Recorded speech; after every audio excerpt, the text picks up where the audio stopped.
దేవుని కుమారుడు ఎవరిటైనా సర్వోన్నతుడైనటువంటి దేవుని కుమారుడు. ఇది మొదటిది.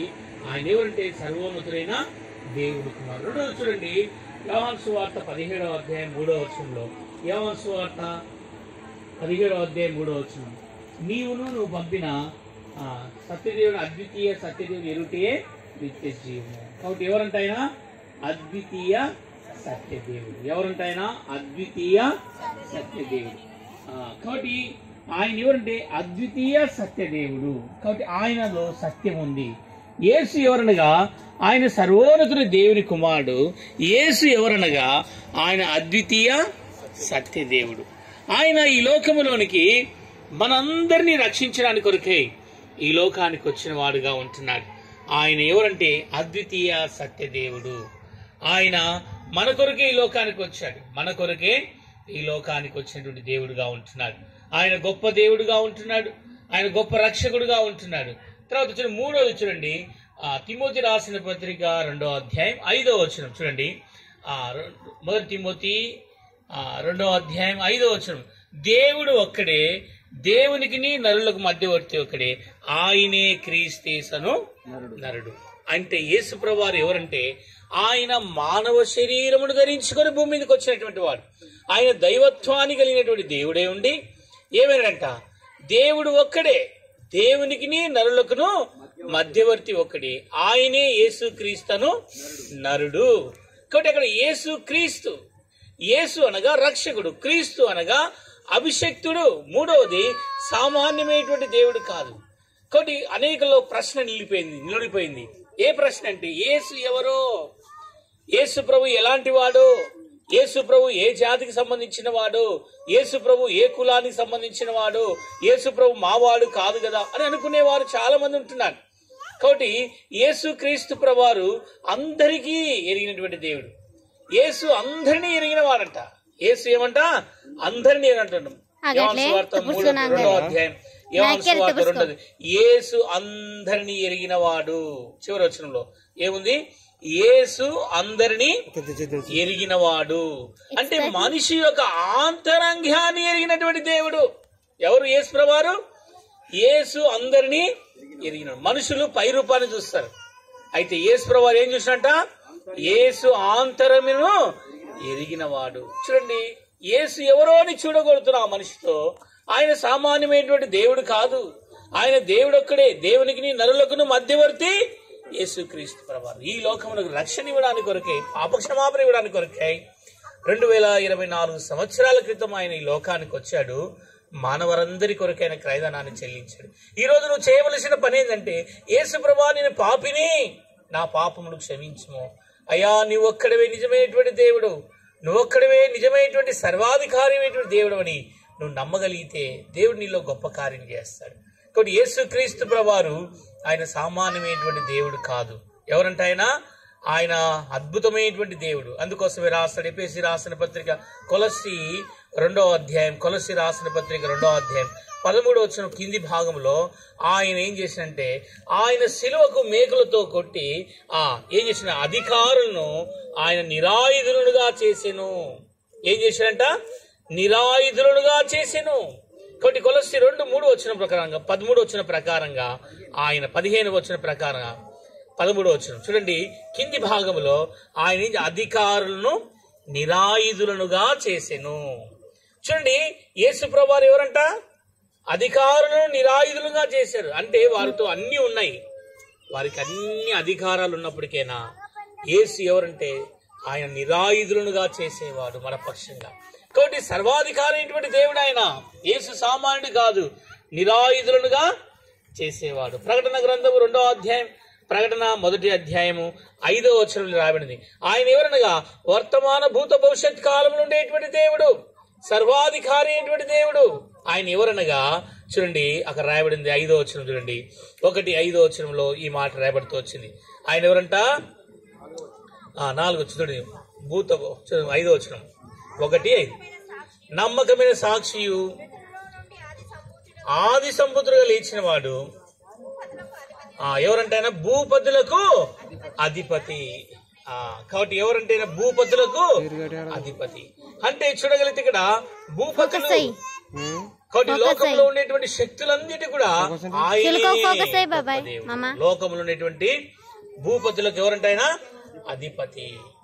ఆయనకు అధిపతి అయినటువంటి దేవుడు, శక్తి కలిగినటువంటి యేసు ఎవరో నీలో ఉందేమో. ఈ రాత్రి ప్రభు దగ్గరికి వస్తావా? యేసు ప్రభు నేను హృదయాన్ని ఎరిగిన దేవుడు. యేసు ప్రభు ఏమి ఎరిగిన వాడు? హృదయాంతరంగం ఎరిగిన వాడు. కాబట్టి యేసు ప్రభు వారు నేను చూడాలని ఇష్టపడు. ఆనాడు జక్కయ్యను చూసిన దేవుడు ఈ రోజు నుంచి అయితే నువ్వు ప్రభు దగ్గరికి వస్తే ఆకర్షించబడతావు. యేసు ప్రభు నీలోనికి రావాలని, నీ ఇంట్లోకి రావాలని, నీ హృదయంలోనికి రావాలని, మీ గ్రామంలో నివసించాలని, ఇక్కడ దీపస్తంభం ఉండాలని, ఇక్కడ దేవుని ఆలయం సిద్ధపరచాలని ప్రభు ఏర్పాటు చేసుకున్నాడు. ప్రియమైన సహోదరుడా సహోదరి, యేసు ప్రభు రక్షకునిగా చేర్చుకో. ఈ రాత్రి ప్రభును అంగీకరిస్తే యేసు ఎవరో అని నీ హృదయంలో ప్రశ్నార్థం ఉంటే ఆ ప్రశ్నార్థం ఏంటంటే ఆయన అద్భుతము చేసే దేవుడు. ఆయన లేని వాటిని ఉన్నట్టుగా, ఉన్న వాటిని లేనట్టుగా చేసే దేవుడు. ఆయన సర్వాంతరమైన దేవుడు. చాలా మనం వ్యాపారంకి వెళుతాం, వ్యాపారం జరగదు. కానీ యేసు ప్రభు దగ్గరికి వచ్చి ప్రార్థన చేసుకుంటే ఏం జరుగుతుంది? వ్యాపారం జరుగుతుంది. కారణం ఏమిటంటే ఆయన శక్తి గల దేవుడు. యేసు ఎవరంటే నిన్ను ఆదుకునే దేవుడు, నడిపించే దేవుడు, ఆదుకునేటువంటి గొప్ప దేవుడు. ఈ లోకంలో ఎవరు మనల్ని ఆదుకోలేరు. యేసు ప్రభువుని నువ్వు ఎవరో చూడగొరు ఆశ నీలో ఉంది, మంచిది. అయితే లోపలికి నువ్వు తీసుకొని వెళ్ళగలిగితే యేసు ప్రభు నీలోనికి వచ్చి నీలో కార్యం చేస్తాడు. పరిశుద్ధాత్మ దేవుడు, ఆయన శక్తి కలిగినటువంటి దేవుడు, గొప్ప దేవుడు, మానవారి కొరకే భూమి మీదకి వచ్చి ఈరోజు నీ కొరకు నా కొరకు ఆయన శిలువలో ప్రాణం పెట్టాడు. ఆయన మరణించి సమాధి చేయబడి తిరిగి లేచినటువంటి దేవుడు. ఆయన చెప్పిన మాట ఏంటంటే సర్వలోకంకి వెళ్ళి సర్వ సృష్టికి నా స్వార్థను ప్రకటించి నమ్మిన వాడు రక్షించబడి, నమ్మని వానికి శిక్ష. కాబట్టి మీరు నమ్ముతారా? నమ్మితే పరలోక రాజ్యం ఉంది. కాబట్టి యేసు ప్రభు నీ హృదయంలోనికి, నీ ఇంట్లోనికి, నీ లోనికి తీసుకొని వస్తే ఆ గొప్ప వెలుగు నీవు పొందగలుగుతావు. అట్లు ప్రభు ఈ మాటలు నీ కొరకు నా కొరకు దీవించు. ప్రార్థన చేసుకుందాం. అలానా ప్రార్థన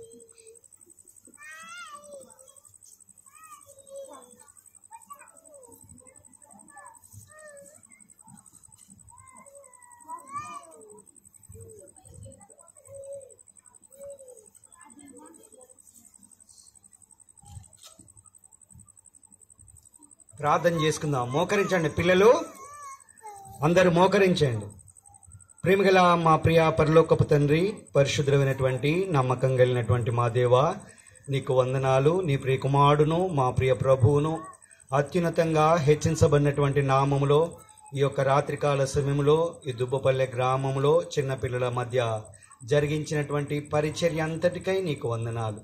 పిల్లలు ఎంతో ఆశతో ఆసక్తితో నీ సన్నిధానానికి వచ్చి చేరినారు ప్రభా. సంతోషంతో పాటలు పాడినారు. నీ యొక్క కథను, వాక్యాన్ని కూడా విన్నారయ్యా. విన్నటువంటి వారి హృదయాల్లో నీ కార్యము జరిగించండి ప్రభా. ముఖ్యంగా తండ్రి పెద్దలు కూడా ప్రభా విన్నారు. పొట్టి జక్కయ్య గురించి మీరు మాట్లాడుతూ వచ్చినారు. జక్కయ్య అయితే యేసు ఎవరో అని చూడగోరారు. నువ్వు సర్వోన్నతుడైనటువంటి దేవుడవని, అద్వితీయ సత్యదేవుడవని వారు తండ్రి ఆ జక్కయ్య తెలుసుకోలేకపోయినాడు తండ్రి. కానీ మీరు జక్కయ్య దగ్గరికి వెళ్ళి అతన్ని పిలిచినారు. అందుకై నీకు వందనాలు. ఈ రాత్రికాల సమయంలో ప్రభా మరి దుబ్బపల్లె గ్రామంలో కూడా ప్రభా ఇక్కడున్నటువంటి ప్రజల తట్టు నీ చేతులు చాచుచు రమ్మని పిలుస్తున్నందుకై నీకు వందనాలు. నేను ఎవరిని ఆకర్షించదనో వారందరూ నా దగ్గరకు వచ్చేదరని నీ వాక్యంలో సెలవిచ్చావు. ఆ రీతిగా నువ్వు ఆకర్షించి బిడ్డలకు నీ రక్షణ ఆనందాన్ని అనుగ్రహించుమని ప్రభా మరి ఈ కార్యక్రమం అంతట్లో ఇప్పటి వరకు నీ కృప చూపెడుతూ వచ్చినందుకు నీకు వందనాలు, స్తుతులు, స్తోత్రాలు చెల్లించుకుంటున్నాం. ఈ గృహాన్ని బట్టి, ఈ జరిగించినటువంటి పరిచర్యను బట్టి నీకు వందనాలు. ఈ గృహాన్ని మీరు ఆశీర్వదించండి. నీ దాసుని దాసురాలను కూడా మా మధ్యలోకి మీరు నడిపించినందుకై నీకు వందనాలు ప్రభా. మరి ఈ కుటుంబానికి రావాల్సినటువంటి ఆశీర్వాదాలన్నింటినీ మెండుగా కుమ్మరించి నడిపించుమని ప్రభా, విన్నటువంటి వారి హృదయాల్లో కూడా నీ కార్యాన్ని జరిగించుమని యేసు నామములో అడిగి వేడుకుంటున్నాం తండ్రి, ఆమేన్. ప్రార్థన చేసుకుందాం. చివరి ప్రార్థన, ఆశీర్వాదాలు తీసుకుందాం. అన్నవాళ్ళు బిస్కెట్ తీసుకొచ్చారు, తర్వాత బిస్కెట్స్ పంచుతారు. దాని కొరకు ప్రార్థన చేస్తాం. ప్రేమ నమ్మకం తండ్రి, పరలోకపు దేవ ప్రభా, మరి చిన్ని పరిచయం బట్టి వందనాలు. ఆయన ప్రభా దుబ్బపల్లిలో ప్రభా మరి తండ్రి సియోను ద్వారా ప్రభా మరి మీరు ఏర్పాటు చేసుకున్న పెద్దలు ప్రభా మరి విశ్వాసులు ప్రభా మరి తండ్రి మరి టీచర్స్ ద్వారా ప్రభా మరి కార్యక్రమం జరిగిస్తున్నారు.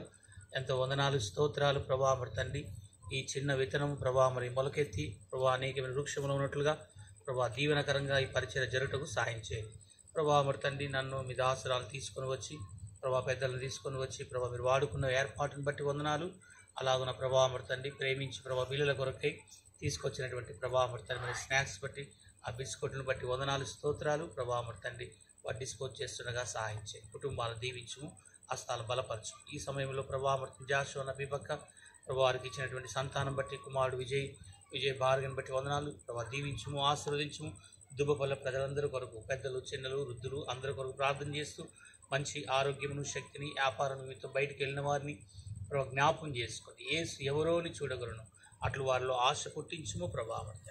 ఆశతో నిన్ను వెతుకుటకు, ఆశతో కనుగొనుటకు జక్కయ్య చూచిన ఆశ ప్రభా నన్ను ఆకర్షించుకుని ఎద్దకు వచ్చేదని అంటున్నావు.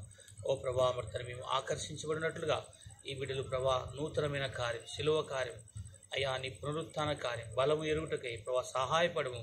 వ్యాపారంలో ఉన్నటువంటి బిడ్డలు కూడా జ్ఞాపం చేసుకో. సంతానం లేని వారి సంతానం, ఆపదల్లో, కష్టాల్లో, ఇరుకుల్లో, ఇబ్బందులు ఉన్న వారి కొరకు ప్రార్థన చేస్తున్నాం. అందరినీ జ్ఞాపం చేసుకొని సమయాన్ని బట్టి వందనములు చెల్లిస్తూ యేసు ప్రభు నామమున ప్రార్థిస్తున్నాము తండ్రి.